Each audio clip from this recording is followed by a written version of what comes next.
স্বাগতম জানাচ্ছি সর্বশেষ আপডেট বাংলা সংবাদে। শুরুতেই সংবাদ শিরোনাম। শুরুতেই জানিয়ে দেব রাজনৈতিক দল নিষিদ্ধে উদ্বেগ, বাংলাদেশে অন্তর্ভুক্তিমূলক নির্বাচনের আহ্বান যুক্তরাষ্ট্র কংগ্রেসের। বিস্তারিত থাকছে প্রতিবেদনে। এদিকে আইনি নয় ব্যক্তিগত আক্রোশে আওয়ামী লীগকে দূরে রাখা হচ্ছে নির্বাচন থেকে, জানালেন ভারত। বিস্তারিত থাকছে প্রতিবেদনে। আরও জানিয়ে দেব রক্তক্ষয়ী বিক্ষোভে টালমাটাল ইরান, চিকিৎসা দিতে হিমশিম চিকিৎসকরা। বিস্তারিত থাকছে প্রতিবেদনে। এদিকে নারায়ণগঞ্জে আকিজ সিমেন্ট কারখানায় বিস্ফোরণ, দগ্ধ ৮। বিস্তারিত থাকছে প্রতিবেদনে। আরও জানিয়ে দেব টেকনাফ সীমান্তে গুলিবিদ্ধ শিশুর অবস্থা আশঙ্কাজনক, আটক ৫৩। বিস্তারিত থাকছে প্রতিবেদনে। এবং সর্বশেষ জানিয়ে দেব ২৫০০ অবৈধ পিস্তল, গুলি, মাদকসহ গ্রেফতার ৪। বিস্তারিত থাকছে প্রতিবেদনে। এতক্ষণ শুনছিলেন সংবাদ শিরোনাম, এবারে বিস্তারিত। সে সব রাজনৈতিক দলের অংশগ্রহণ নিশ্চিত করে একটি অবাধ, সুষ্ঠু ও অন্তর্ভুক্তমূলক নির্বাচন আয়োজনের আহ্বান জানিয়েছেন যুক্তরাষ্ট্রের ৫ প্রভাবশালী আইন প্রণেতা। স্থানীয় সময় মঙ্গলবার অন্তর্বর্তী সরকারের প্রধান উপদেষ্টা অধ্যাপক মোহাম্মদ ইউনুসকে দেওয়া এক চিঠিতে তারা এই আহ্বান জানান। হাউস ফরেন অ্যাফেয়ার্স কমিটির ওয়েবসাইটে প্রকাশিত এই চিঠিতে স্বাক্ষর করেছেন congressman Gregory W Meeks, Bill Huizenga, Sydney Kamlager Dove, Julie Johnson এবং টম আর সুওজি। চিঠিতে তারা বাংলাদেশে একটি বড় রাজনৈতিক দলকে নিষিদ্ধ করার সিদ্ধান্তে গভীর উদ্বেগ প্রকাশ করেছেন। চিঠিতে কোনো নির্দিষ্ট দলের নাম উল্লেখ না করা হলেও বর্তমান প্রেক্ষাপটে আওয়ামী লীগের কার্যক্রম স্থগিত এবং ছাত্রলীগকে নিষিদ্ধ করার বিষয়টি ইঙ্গিত করা হয়েছে। আইন প্রণেতারা বলেন, একটি বড় রাজনৈতিক দলকে নির্বাচনী প্রক্রিয়ার বাইরে রাখা মৌলিক মানবাধিকার এবং ব্যক্তিগত অপরাধের জন্য ব্যক্তিগত দায়বদ্ধতা এই নীতির পরিপন্থী। তারা সতর্ক করে বলেন, রাজনৈতিক দল নিষিদ্ধ করলে ভোটারদের একটি বিশাল অংশ ভোটাধিকার বঞ্চিত হতে পারে। চিঠিতে উল্লেখ করা হয়, আমরা আশা করি আপনার সরকার বা পরবর্তী নির্বাচিত সরকার এই সিদ্ধান্ত পুনর্বিবেচনা করবে। ২৪-এর গণ অভ্যুত্থানে নিরাপত্তা বাহিনীর হাতে ১৪০০ মানুষের প্রাণহানির তথ্য সংবলিত জাতিসংঘের প্রতিবেদন উদ্ধৃত করে কংগ্রেসম্যানরা বলেন, এসব অপরাধের প্রকৃত জবাবদিহি নিশ্চিত হওয়া প্রয়োজন। তবে সেই বিচার প্রক্রিয়া যেন প্রতিশোধের ধারাবাহিকতা না হয়ে গণতান্ত্রিক মূল্যবোধের প্রতিফলন হয়, সেদিকে নজর দেওয়ার তাগিদ দেন তারা।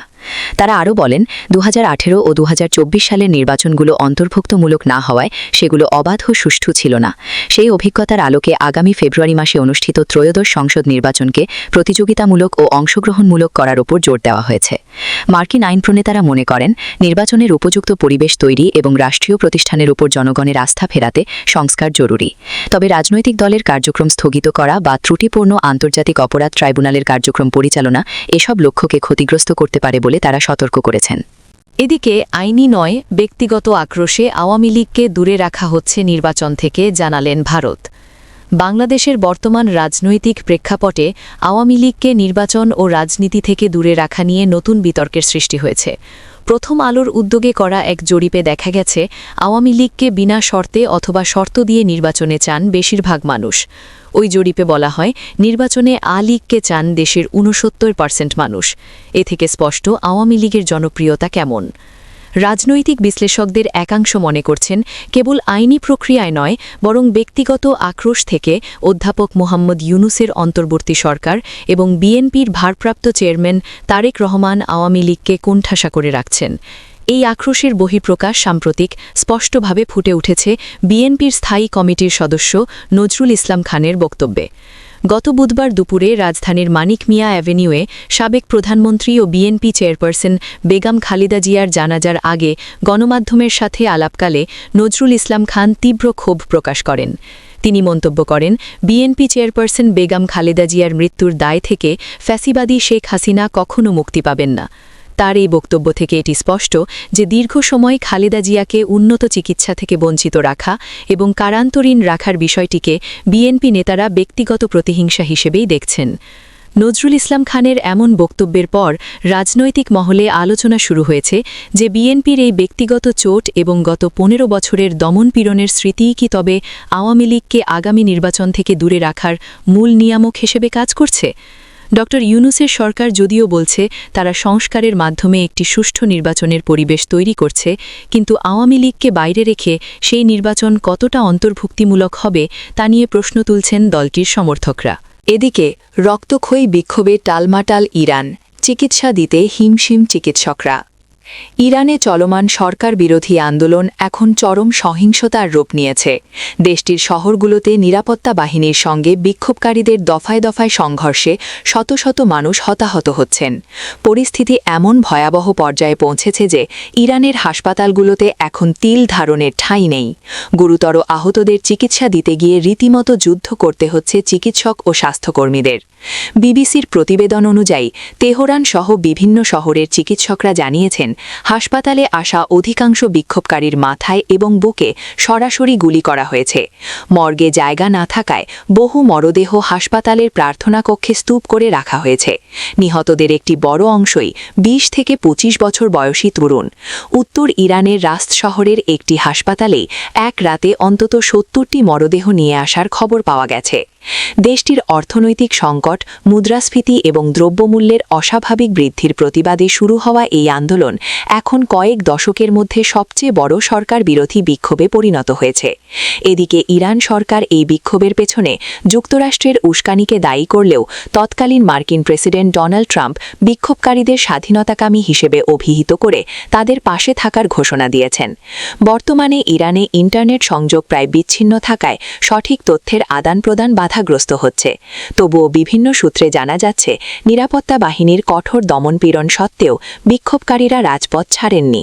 অন্যদিকে ইরানের সর্বোচ্চ নেতা আয়াতুল্লাহ আলী খামেনি সাফ জানিয়ে দিয়েছেন, কোনো অবস্থাতেই সরকার পিছু হটবে না। সব মিলিয়ে এক চরম অনিশ্চয়তা ও রক্তক্ষয়ী পরিস্থিতির মধ্যে দিয়ে যাচ্ছে দেশটি। এদিকে নারায়ণগঞ্জে আকিদ সিমেন্ট কারখানায় বিস্ফোরণ, দগ্ধ ৮। নারায়ণগঞ্জের বন্দরে আকিদ সিমেন্ট কারখানায় এয়ার কম্প্রেসার বিস্ফোরণের ঘটনায় ৮ জন দগ্ধ হয়েছেন। শনিবার ১০ জানুয়ারি রাত ৯টার দিকে বন্দর উপজেলার একরামপুর এলাকায় কারখানার ভেতরে এ দুর্ঘটনা ঘটে।